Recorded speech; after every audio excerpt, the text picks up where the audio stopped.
Un poco lo raro es que no estuviese hecho ya, creo. Es una historia tan divertida, tan peculiar y tan conocida por todos, aunque a lo mejor no todos los detalles, que decíamos, ostras, ¿por qué no intentar hacerlo? Porque nos aporta, hay una historia real ahí que cuenta un montón de cosas en un espacio muy pequeño y un escenario que tiene como especial gracia, ¿no? Que es Eurovisión, el Albert Hall, Franco queriendo dar, televisión española de la época, era un combinado que apetecía mucho meterse. Sí, y en cuanto empiezas a bucear, te apetece más. O sea, es como hay una idea general y de repente cuanto más empiezas a leer y a saber, más evidente. Y hay unos personajes detrás increíbles que fuimos descubriendo y yo creo que eso de repente todo se alineó como bastante rápido. Bueno, los dos somos bastante frikis de la documentación y de la historia, entonces nuestra documentación fue muy extensa, leímos muchísimo, pero leímos mucho del momento, ¿no? Leímos, aparte de muchos libros de historia de la televisión española, leímos mucha revista del corazón de ese momento, leímos de todo, la verdad. Y vimos mucho, ¿no? También de imágenes y demás. Y lo que más nos sorprendió, ¿tú qué crees? A ver, Capps, sí. Artur Capps, que era un personaje que es un personaje histórico, pero que desconocíamos y era como fascinante. Y luego cosas, hay un montón de cosas. Lo de BBC queriendo ponerle la zancadilla, tal, lo de Tom Jones. Bueno, hay un montón de anécdotas. Te encontrabas con... Y de hecho, un problema que tuvimos es que teníamos que sacrificar un montón de cosas divertidas que eran no cabe. Porque levantabas una piedra y había ahí una historia muy simpática. O un detalle de esos que dices, jo, qué bien escrita está la realidad, ¿no? Que cuántas cosas graciosas hay. La propia gala, ¿no? Que tú de repente se iba y vimos que era un capítulo completo porque estaba llena de cosas y hablábamos con Alejandro, ¿no? Como, a ver, ¿cómo narices metemos todas estas cosas? No era muy difícil, había muchos puntos de vista, muchas localizaciones y cómo mantener la historia sin renunciar a contar.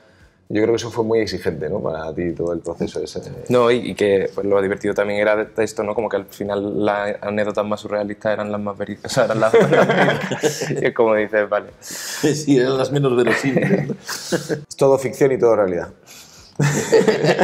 En fin. Sí, o sea, yo, ¿no?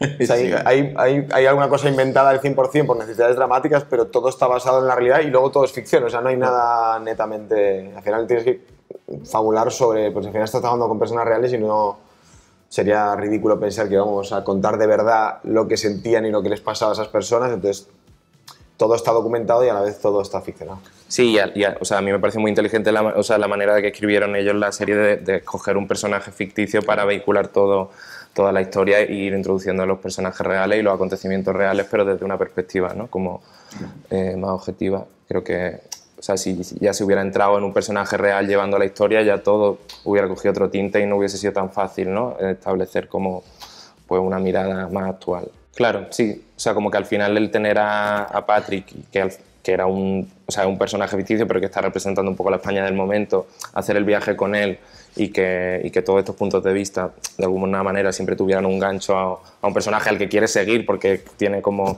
¿no? Como esta ternura y entonces fue como, bueno, sí, como una manera, ¿no? de tener siempre claro desde dónde estábamos y el punto de vista real al que nos acogíamos y la verdad que sí. Sí, porque eso era lo que nos permitía, eso era lo que nos permitía contar las cosas como quisiéramos y nos daba esa comodidad, bueno, lo que acaba de explicar Alejandro.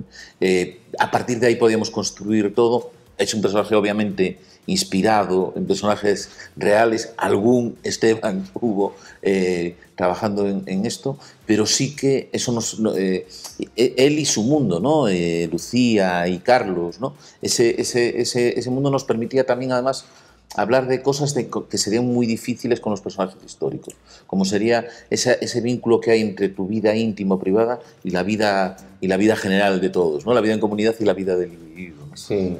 Y el vehículo para contar algo, ¿no? Yo creo que al final tú tienes que crear una ficción para poder contar algo y nosotros no queríamos hacer una serie histórica. Entonces, ahí estás contando un hecho histórico, pero la serie no es histórica y a nosotros nos importa mucho que sea muy entretenida y que tengas un personaje con un objetivo muy claro, que todo el rato esté tirando la serie, entonces nos daba como una estructura muy clara de un tío que quiere conseguir algo por estas razones y al final lo consiguió o no, ¿eh? Y más allá de Serrat y de Maciel y de Eurovisión, pues hay una persona que tiene un conflicto interior, que creo que eso habla más también de la época y de emocionalmente lo que queríamos contar los tres. No hemos... Una vez más, como no es una serie histórica, no es un biopic, hemos como intentado centrarnos mucho en la documentación de la época y no hemos hablado. Además había infinitas entrevistas y incluso la experiencia de ambos, cómo la fueron contando desde entonces hasta el día de hoy, ¿no? Porque una historia que no se ha abandonado, y cómo es decir, teníamos como un relato muy completo, ¿no? de lo que fue aquello, ¿no? Entonces nos pareció que estaba correcto así y trabajamos mucho desde eso, desde el intentar entender qué papel le tocó jugar a cada uno, ¿no? Que no era precisamente sencillo. Literal, dije el otro día eso. Pues yo creo que fue como también de los trabajos más interesantes, o sea, como esto de reto, ¿no? Porque al final todo el mundo tiene en la cabeza a Maciel, a Serrat, son personajes que son, o sea, conocidas por todos. Y yo creo que desde el inicio, cuando hablábamos para la elección de casting, o sea, como que sí teníamos claro que tenía que haber una energía en ellos, pero no llegar a ningún tipo de imitación, o sea, sí había... Pero al final no teníamos un dogma muy claro porque de cara, por ejemplo, a la actuación sí fuimos muy rigurosos con que la coreografía, ¿no? Porque era como, vale, lo que es icónico 100% y que a nivel de imagen no aporta, sí queremos tener ese rigor, pero a la hora de hablar o de cómo se posicionaba Maciel en ese momento, ¿no? Como que realmente tenía 21 años y tenía, ¿no? Como que pues ponerse en un lugar como pues de aparentar quizás más edad o así, y era una tía como muy sensata para la edad que tenía, y pues eso, con Carolina, para mí creo que tenía una energía, y ella la tiene también, ¿no? Como de una actriz que se posiciona también y que no se calla, o sea, como que yo creo que fueron decisiones que tomamos muy en base a eso, una cosa como más de energía y no tanto de una imitación y de un parecido físico. A ver, Eurovisión obviamente es una beta, pero no tenemos ningún plan de continuar. Pero sí, podría tener más, o en general con otros festivales. Sí. Pero yo creo que está linkada a tu primera pregunta, es el por qué querer hacer esto, porque no hay, o sea, no nace del deseo de relatar Eurovisión o nace de que hay un hecho histórico que nos permite contar otras muchas cosas y que es algo muy excepcional, que es irrepetible, ¿no?